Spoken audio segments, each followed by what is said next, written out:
Hey Rockstars, how's it going? Today I'll be discussing the upcoming game Sankokushin 5 Sacrifices, diving straight into the juicy gameplay details in an overview style. This will be done with an aim to quickly and without wasting time give you a high-level understanding of the game and its general structure and mechanics. For more information on the game, I suggest you subscribe for the inevitable detailed unboxing and review of the game, as well as any potential future videos around the mechanics that I might produce. Additionally, you'll find some links to follow the developer Axis Mundi Games as well down below. Also, in case you need more incentive, Charles Agius of Limbo Eternal War fame has been busy sculpting an absolutely fantastic miniature for the game, and I'll be highlighting that reveal in a future video very soon.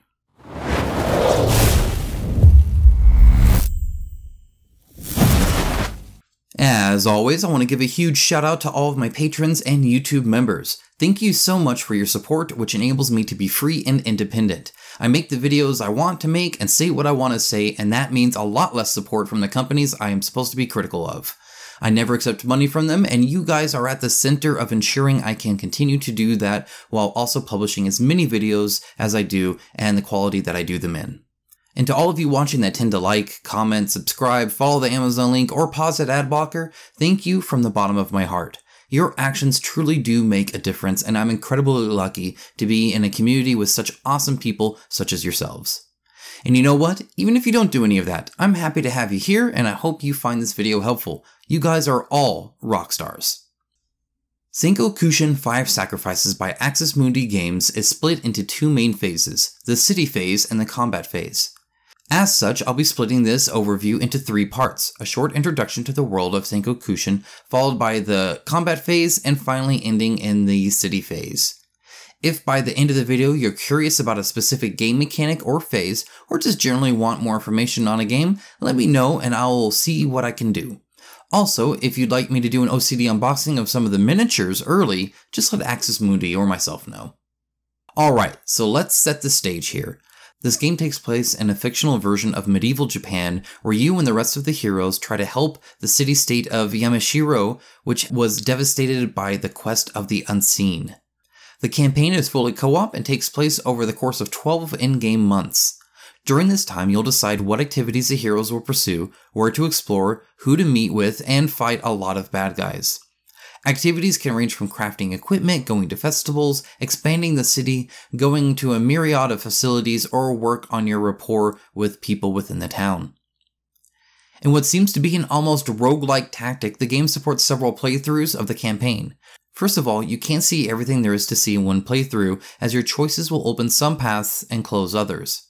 But thanks to the state Yamashiro is in, and I quote, the proximity of the invisible world, you will be able to do several things, including alter the flow of time to revisit the past in dreams, and also to restart the whole campaign while keeping something from previous play sessions.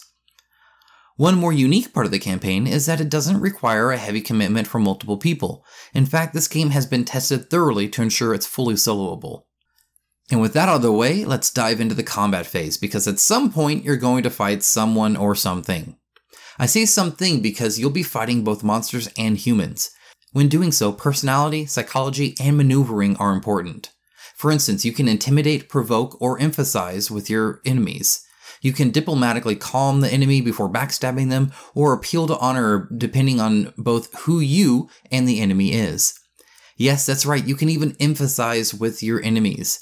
Villains are not simple black and white characters. For instance, there's an example of Karakuri, who is a malfunctioning machine that is actively developing a conscience. How you interact and fight Karakuri will directly impact his personality, and he will adjust and change accordingly. Boss fights in Sankokushin are hard.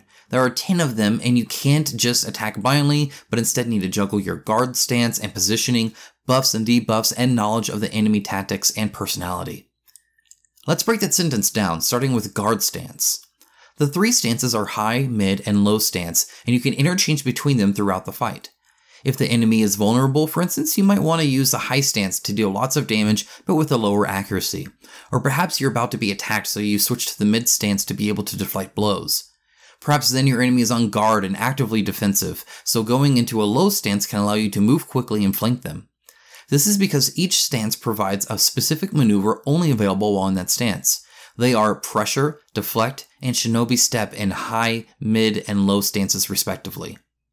During the battle, you'll be using an 8-sided die to roll for different values, and can even get flawless hits and flawless parries to help give that feeling of a martial arts fight. Pulling these perfect moves off is not some random critical value, however, as getting there can be partially controlled through various mechanics. Using all of these tricks will be needed as each boss has a posture level that influences everything from their reactions to their attacks and even their damage reduction.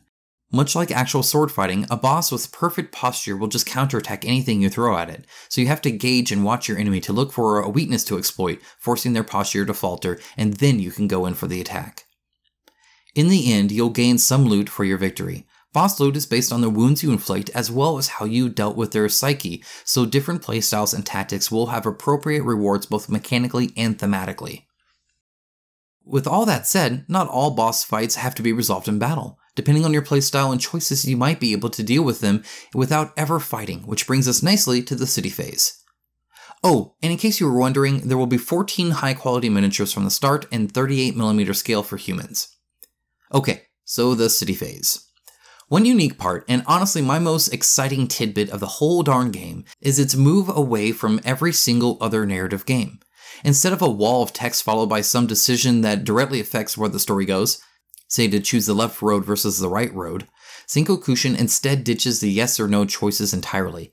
Instead of guiding players down a specific plotline, even with branches, based on these decision points in the storyline, Sankokushin's story is organically generated and procedurally generated based on your actions both in the combat and city phases. So you'll be making decisions like who to speak with, where to go, who to fight and how to fight them, and that will naturally guide the storyline without overt decision points like almost all other narrative games. Honestly, the only other time I've seen it done this subtly is when playing Storm Thunder, or just picking your party might affect the story, or doing some side missions without an overt decision process. So, let's talk about some of those options available to you, and my goodness is there a lot. To list some of them, you can visit facilities, repair or craft equipment, investigate, attend festivals and other special events, and of course fight enemies. First, let's talk about crafting. You'll be using 3 different types of materials: organic, mechanical, and ritual, and each of these comes in different qualities. Using better materials will make better items. Alongside crafting, you'll need to repair your armor and weapons as they will receive battle damage. Like any game worth its salt, some weapons can be upgraded over time, gaining new unique skills. Also of note is the synergies between equipment and equipment sets. All equipment has keywords, and when they have the same keywords, they benefit from each other. Of course, picking what equipment to wear depends on your playstyle and goals. Perhaps some weapons give you some great loot from a boss, but a piece of armor might protect you against the boss's debuffs. As always, knowledge of your enemies will help guide you through the entire equipment process. Now let's take a break real quick and discuss festivals and special events. Sometimes, depending on the game world time and your actions, there will be some special events in Yamashiro that you can attend if you wish. If you choose to do so, you'll be participating in all of the associated rites and celebrations through events in the events book. Sadly, at this time I can't talk much about what facilities will be present or much about cooking and investigating. I imagine much of the investigation includes other citizens, as you'll get to know many of them and become involved in their lives. Most are allies, but some might be against you, and interacting with them is something you can choose to spend your time on. There's also talk of expanding the city, but what that involves is also unknown to me at this time. In the end, the ultimate goal of this phase is all about time management. You won't be able to do everything, so you need to decide on what's most important to you and what you can afford to do. One last thing I want to note is the focus Axis Mundi Games seems to be focusing on the world and culture. While it is a fictional setting, they are very aware of Asian cultural icons and want to have an enriched and faithful world for us to explore. What that means is it won't be superficial like Kamon's attempt with Rising Sun that resulted in quick reads of Wikipedia pages to provide us gems like Kotahi, named after a joke on Wikipedia based on a 19-year-old Kiwi farmer from New Zealand named Kotahi Manway Bradford, instead of anything actually Japanese. As such, expect some interesting interplay between Shintoism, Buddhism, and even some Hinduism incorporated into the game's world and culture, as well as proper views of stuff like samurai. Well guys, I hope you found this video interesting. Again, if you want me to cover more of the game, just let me know, and in the meantime, thank you so much for watching. As always, enjoy the rest of your week, and keep on rocking.